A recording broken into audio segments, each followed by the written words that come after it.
My name is Gavin Evans, and this is my review of Eternal Sunshine of the Spotless Mind.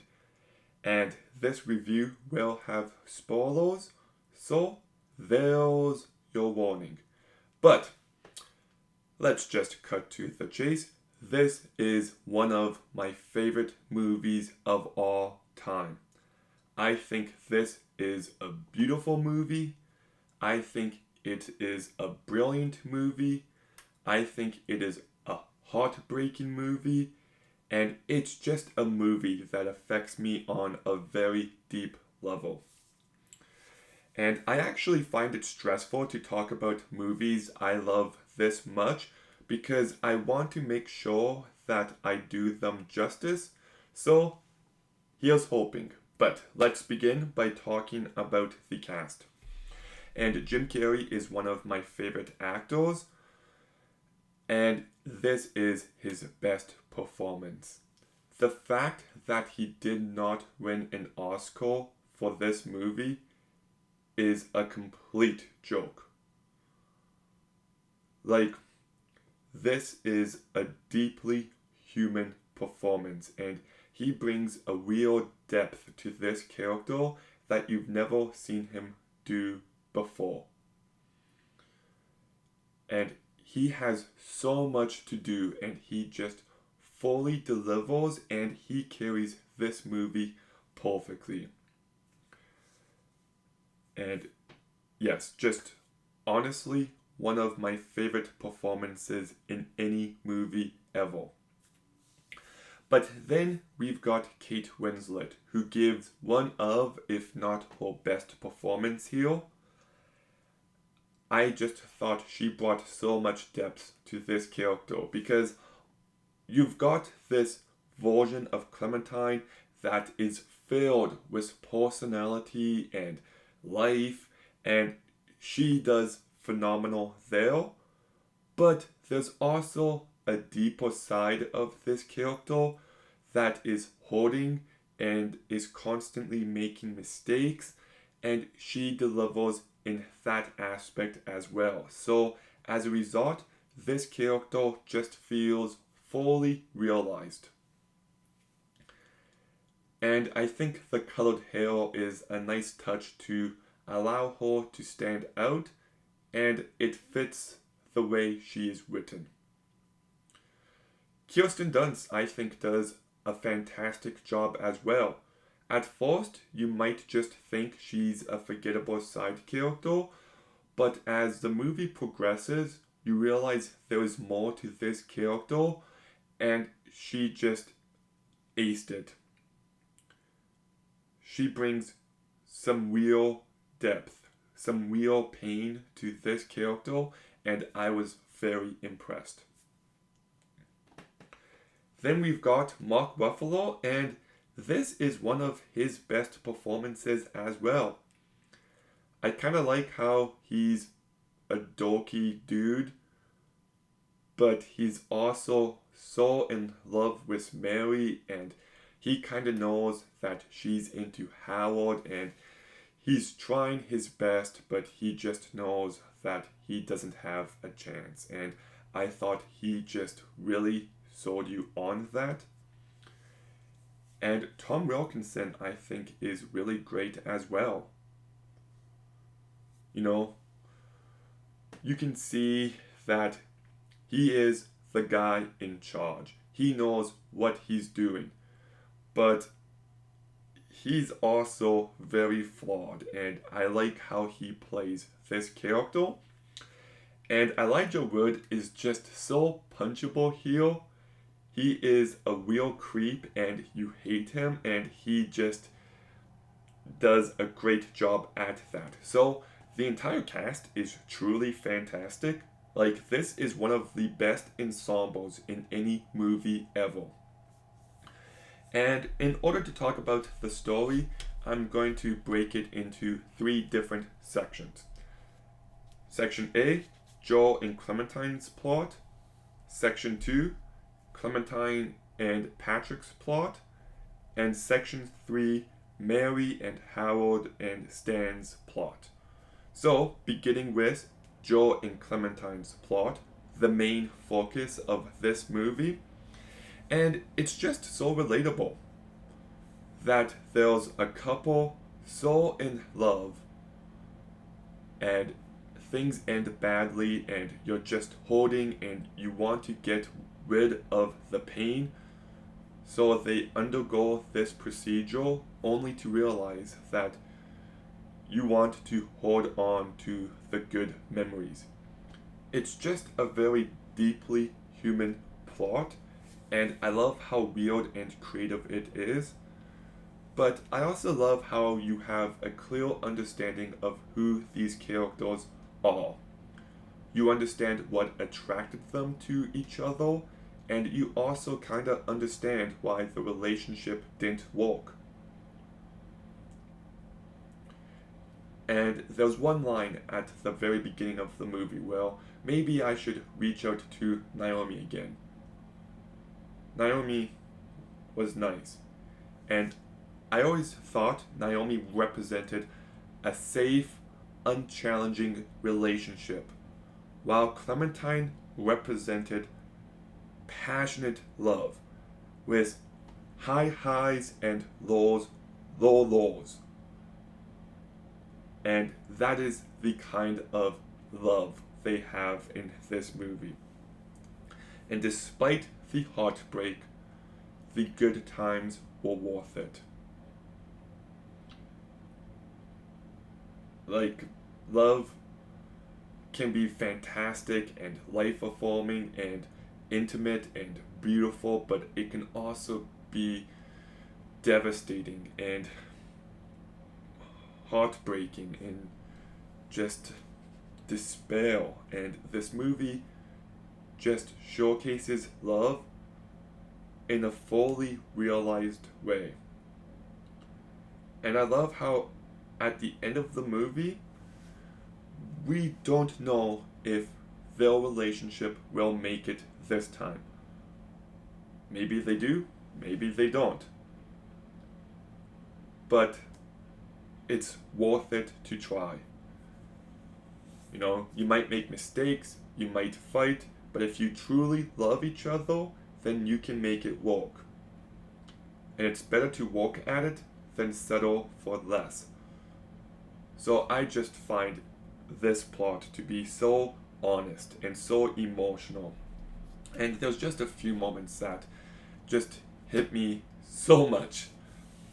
One of my favorites is when Clementine is giving Joel her little speech in the library, and she's just like, I had you pegged, didn't I?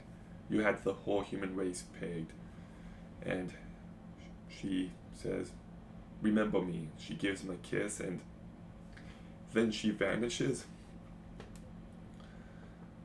Just this beautiful moment that is now gone from his brain forever.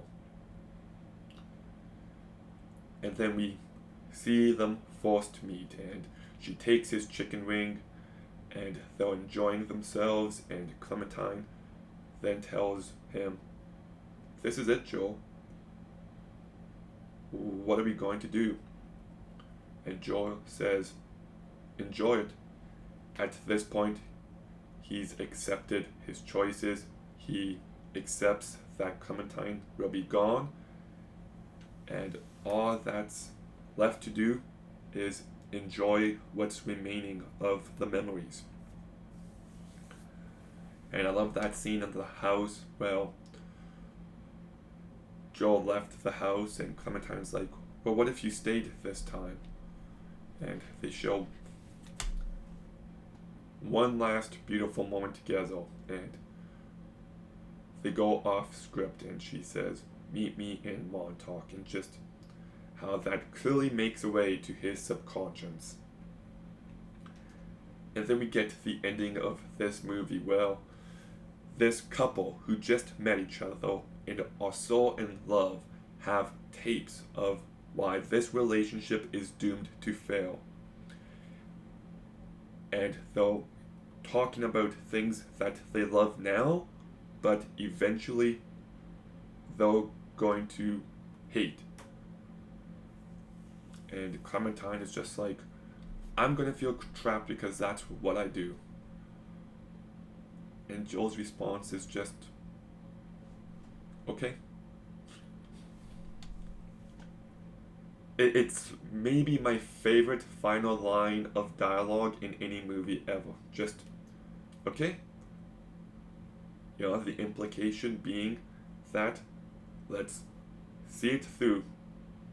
And I think there's something truly beautiful and just optimistic about that. And yeah, it's just really fantastic. I also love how when we get the flashbacks of where the relationship went wrong, you can just tell that they're saying these small comments to dig at the other person. And I feel like that was handled in such a realistic manner.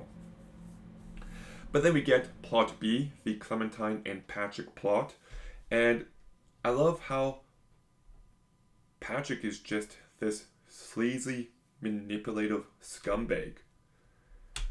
He is saying and doing all the right things, but he's phony, and she can sense that.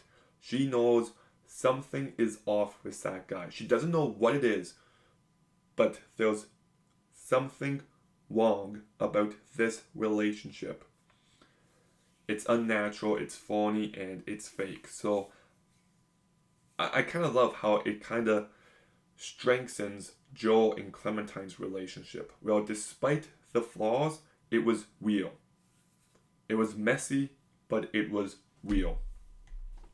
And then we get the Mary and Howard and Stan plot. Well, this could have been a forgettable side plot, but by the end, it packs a real mean punch. I love how we see that Stan is in love with Mary, but she keeps bringing up Howard and how great he is. And it's like they're having a nice moment, and then she just has to bring up Howard. That was done in a very realistic way. But the reveal that Howard and Mary actually had an affair in the past, and she got her memory erased of it, just hits you so hard. And this story is about how we need to remember our past in order to grow and mature and become better versions of ourselves. We have to remember, because then otherwise we're just going to get caught up in this cycle.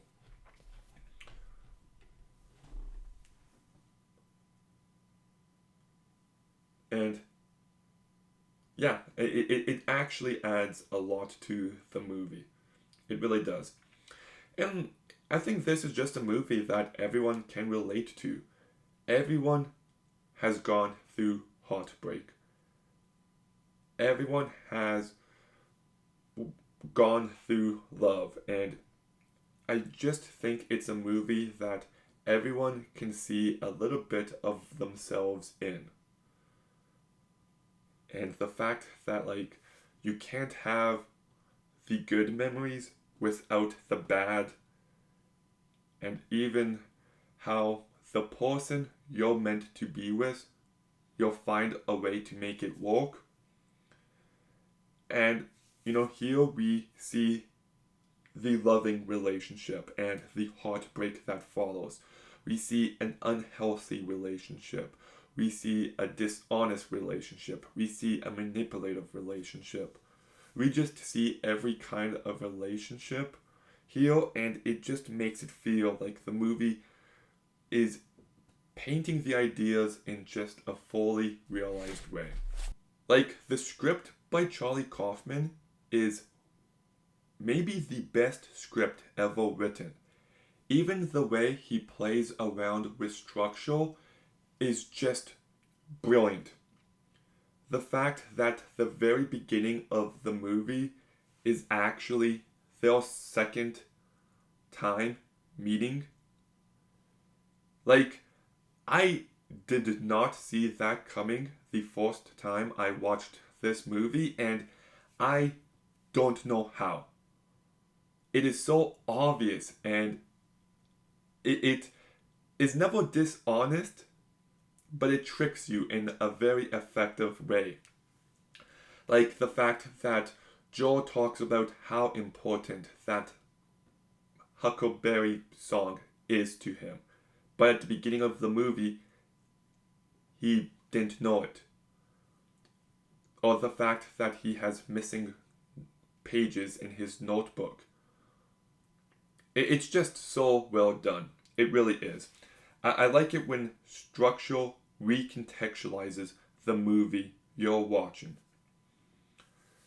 And the direction by Michel Gondry is just phenomenal. Like, there is no other movie like this.